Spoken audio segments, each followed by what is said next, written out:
আসসালামু আলাইকুম সুপ্রিয় দর্শক শ্রোতা বন্ধুরা, আপনারা দেখতে পাচ্ছেন ক্যামেরার সামনে নিয়ে এসেছি এক সুন্দরী পর্দাসীন রূপবতীকে। তার কথাগুলো আপনাদের সামনে তুলে ধরবো। চলুন শুনে আসা যাক এই সুন্দরীর সুন্দর কথাগুলা। আসসালামু আলাইকুম আপু, ওয়ালাইকুম আসসালাম। কেমন আছেন? আলহামদুলিল্লাহ ভালো আছি। আপনার নাম কি আপু? আমার নাম আখি। আখি। কোথায় থাকেন আখি আপু? আমি যশোরে থাকি। যশোরে থাকেন? হ্যাঁ, গ্রামের বাড়ি আপনার কি যশোরে? হ্যাঁ, আমার দেশের বাড়ি এখন যশোর। ক্যামেরার সামনে কেন আসছেন? ভাই আমি ক্যামেরার সামনে আসছি, আমি বিবাহিত। হুম, আমার হুম। একটা বাচ্চা আছে। আমার স্বামী নাই। আমার আচ্ছা। স্বামীর সাথে ছাড়াছাড়ি হয়ে গেছে। আমার স্বামী নাই। এখন আমি অনলাইনে আ আসছি। স্বামীর সাথে ছাড়াছাড়ি কেন হইল? ভাই আমার স্বামীর সাথে ছাড়াছাড়ি হয়েছে। আমার স্বামী নেশা-টেশা করতো। আচ্ছা। জুয়া খেলতো, নেশা করতো। সেজন্য ভাই আমার স্বামীর সাথে মারধর, এটা সেটা অত্যাচার করতো। ঠিকমতো করে বাজার সদাই করতো না, বুঝছেন? এই কারণে বাচ্চার ছাড়াছাড়ি হয়ে ভরণ-পোষণ গেছে। করতো না, আমার আপনার ভরণ-পোষণ আপনার করতো বাচ্চা না। কয়জন? আমার একটা বাচ্চা, ছেলে না মেয়ে? মেয়ে। মেয়ের বয়স কত? মেয়ের বয়স ৫ বছর। কতদিন থেকে স্বামী থেকে আলাদা হইছেন? স্বামী থেকে আলাদা হইছি ২ বছর হইছে। ২ বছর হয়ে গেছে। হ্যাঁ, কেউ আপনাকে বিয়ে-শাদী করতে চাইছিল এই ২ বছরে? না। আপনি বিয়ে বসতে চাইছিলেন? হ্যাঁ, বিয়ে তো অবশ্যই বসতে চাচ্ছি ভাই। তো এখনো বিয়ে বসেন নাই কেন? বিয়ে বসি না, যদি আমার বাচ্চাটার যে দায়িত্ব নিব, হুম, হুম। তার কাছে আমি বিয়ে বসবো। ভাই আমি অনেকটা কষ্টের মানুষ। একটা বাচ্চা থাকলে তো আপনি বুঝেন। হ্যাঁ, অবশ্যই। পরের জিনিস কেউ গ্রহণ করতে চায় না ভাই, বুঝছেন? এখন ভাই আমি অনলাইনে আসছি।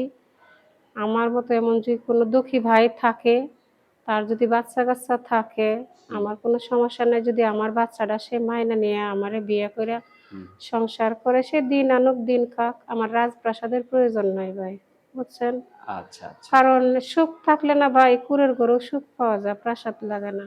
হ্যাঁ, অবশ্যই। আমার আচ্ছা। আপনাকে কে মেয়েটারে নিয়ে আমি অনেকটা কষ্টে আছি। মেয়েটারে মাদ্রাসায় পড়াইতেছি ভাই। আচ্ছা। মাদ্রাসায় ভর্তি করছি। আমি একটা বাড়িতে কাজ-কাম করতেছি।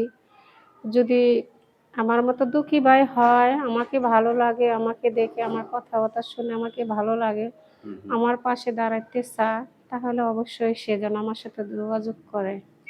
আচ্ছা, অসংখ্য ধন্যবাদ। আপনার কি ক্যামেরা সেট আছে? আমার ক্যামেরা সেট নাই ভাই, আমার এই মোবাইল আছে। এখন যদি কেউ আপনাকে ক্যামেরা সেটের ব্যবস্থা করে দেয়, তাকে কি ভুলে যাবেন? না, না, কখনোই না। সে যদি আমার পাশে সত্যি থাকে, হুম, হুম, আমাকে বিয়ে করে, হুম, আমার বাচ্চার দায়িত্ব নেয়, হুম, আমাকে মিথ্যা আশা, মিথ্যা ভরসা না দেয়, সত্যি একজন কষ্টে জীবনসঙ্গী হয়, কোনো ভাই থাকে, আছে না? কোনো ভাইয়ের জীবনে এরকম আছে যে হুম, তার হুম। বউ মারা গেছে অথবা বাচ্চা-কাচ্চা আছে, ছেড়ে চলে গেছে। সে যদি আমার পাশে দাঁড়াইতে চায় অথবা আমার বাচ্চাটার দিকে তাকায়া আমাকে একটু হেল্প সহযোগিতা করতে চায়, সে যদি আমাকে বিয়ে করে তাহলে ভাই অবশ্যই তার সাথে আচ্ছা, আমার কথা আচ্ছা। হবে। সে আমার সাথে কথা বলবে, দেখবে আমি কেমন, জানবে, বুঝবে। তারপর না সে আমাকে বিয়ে করবে, তাই না? হ্যাঁ, হ্যাঁ, বিয়ে অবশ্যই। তো ভাই একসাথেই বললেই হয় না। জানতে হবে, বুঝতে হবে, আমাকে দেখবে তারপর। আচ্ছা। তো আপনার ফোন নাম্বার যেটা দিবেন সেটা কি মুখস্থ আছে? না ভাই আমার ফোন নাম্বারটা মুখস্থ নাই। আচ্ছা, তো আমি বলে দেই, আমার সাথে আপনিও বলেন। হ্যাঁ, বলি, আমার সাথে আপনিও বলেন। 017 93 01793 59 59 31 31 48 48। এটাই তো আপনার ফোন নাম্বার? হ্যাঁ, আচ্ছা। আর কিছু বলার আছে আপনার? হ্যাঁ বলার আছে। দেশ এবং দেশের বাইরে আপনারা যারা আমার ভিডিওটা দেখবেন বা আমার কথাগুলো শুনবেন, যদি সত্যি তাদের জীবনে এরকম একটা মানুষের প্রয়োজন হয়, শুধু তারাই ফোন দিয়ে কথা বলবেন। দেখেন আমার জায়গায় আপনাদের আত্মীয়স্বজন হতে পারতো, আপনাদের আপন কেউ হতে পারতো। তাই আমাকে নিয়ে কেউ কোনো বাজে মন্তব্য, বাজে কমেন্ট করবেন না। আপনাদের সবার কাছে আমার এটুকু অনুরোধ ভাই। আচ্ছা। সবাই ভালো থাকবেন এবং সবাই আমার সালাম নিবেন। আসসালামু আলাইকুম।